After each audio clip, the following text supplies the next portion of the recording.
Assalamualaikum dan salam sejahtera.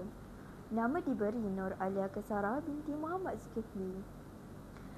Syair Pidasari, karya Jamilah Haji Ahmad. Irama Dodoi. Dengarkan tuan suatu riwayat, raja di desa negeri Kembayat. Dikarang fakir dijadikan hikayat, supaya menjadi tamsil ibarat.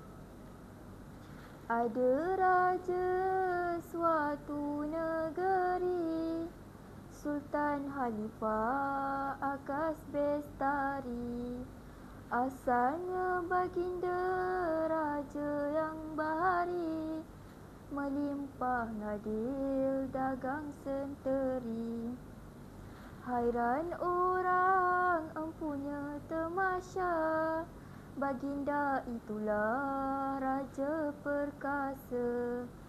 Sangat tiada merasai susah, entah pada esok dan lusa. Seri Sultan Raja Bestari, setelah ia sudah beristeri, beberapa bulan, beberapa hari, hamilah puteri permaisuri. Beberapa lamanya dalam kerajaan, baginda duduk bersuka-sukaan. Datanglah beroleh kedukaan, baginda meninggalkan takhta kerajaan.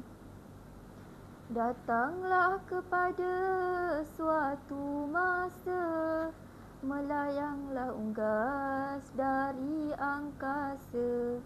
Unggas gurda sangat perkasa, menjadi negeri rosak binasa.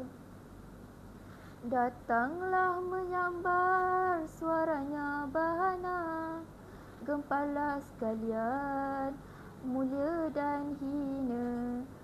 Seisi negeri gundah gulana, membawa diri ke mana-mana.